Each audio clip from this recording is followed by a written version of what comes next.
Joining me on the line from London is Marcus Papadopoulos, who is the publisher and editor of Politics First.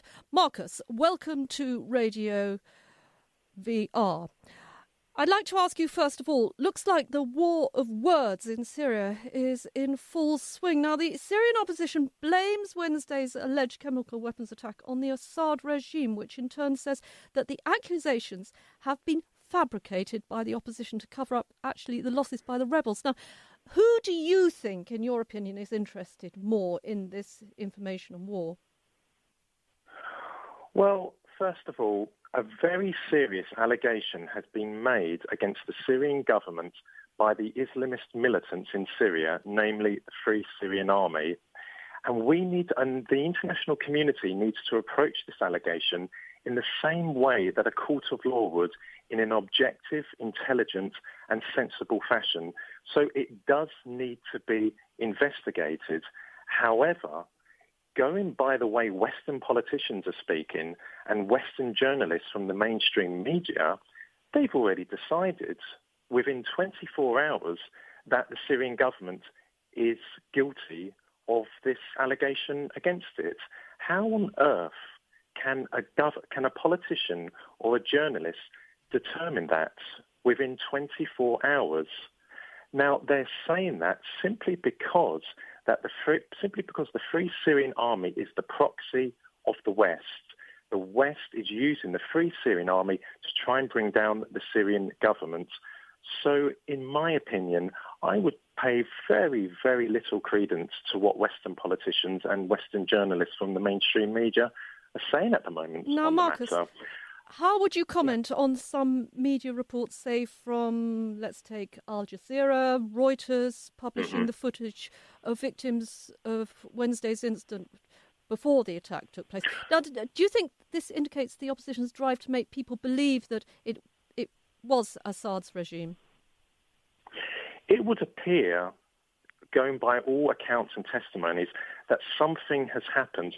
However, we don't know what has happened. This needs to be investigated.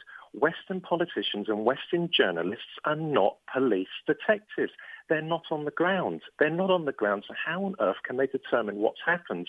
What we do know is that in the last few days, the Syrian army commenced large-scale operations in various suburbs of Damascus to root out militants who have been shelling, mortaring parts of Damascus and killing Syrian civilians, men, women and children on a daily basis. Now, you don't hear about that in the Western mainstream media.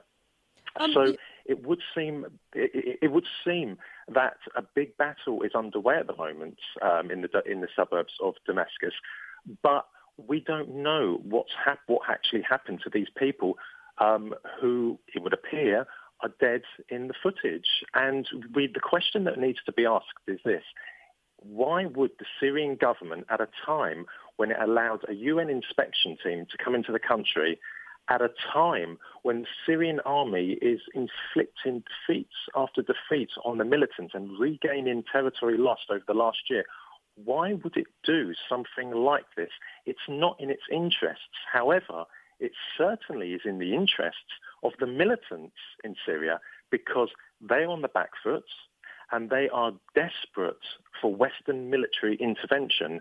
And it wouldn't be the first time in history that we've seen a side shell their own people and try and blame it onto the opposing force. We saw that in Sarajevo during the Bosnian War. There were two, what were famous for the two market massacres, whereby shells fell on a market. The Bosnian Muslim side blamed it on the Bosnian Serbs, and the West used that as a pretext for intervention. But we now know that it was actually the Bosnian Muslim forces that shelled their own people to blame it on the Bosnian Serbs. So a precedent was set during the Bosnian War. The footage that we saw yesterday was really absolutely awful. I mean, Yes. It was something absolutely horrible. But I'm going to ask again. I mean, do you really believe that footage was real? I mean, it just seemed absolutely, horrible. Yes, once again, it would appear that it's genuine, but how can I, sitting in London, determine if it's genuine or not? How can a British politician sitting in London determine if it's genuine or not? How can anyone around the world, unless you're in the area, determine if it's genuine or not? It appears horrific, the footage, but we don't know if it is genuine, and also we don't know how these people died. None of us are detectives.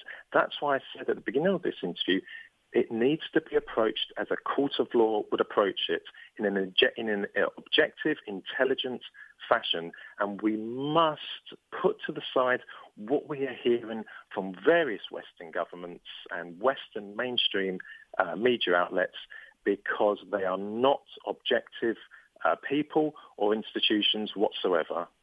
Marcus, are you of the opinion that both sides perhaps are not interested in ending this war?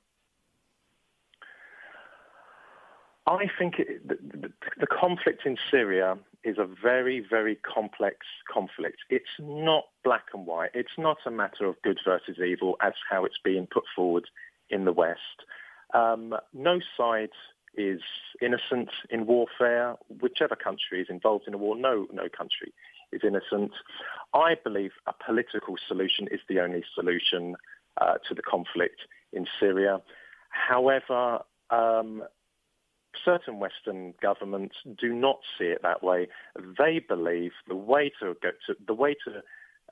end this conflict is to equip the Free Syrian Army, who is ideologically speaking the same people who carried out the 9/11 bombings, attacks and the bombings in Madrid, Bali and London. The Western politicians believe that by supplying them with arms, this is going to bring the Syrian government to the peace table, who, as it goes, have already said they want to go into negotiations, but they believe this is the way forward. However, these politicians making these decisions in Washington, for example, they're not thinking of the ordinary Syrian people. Marcus, we're going to have to leave it there, I'm afraid. We're running out of time. Thank you very much for joining us from London. On the line from London was Marcus Papadopoulos. He's publisher-editor of Politics First.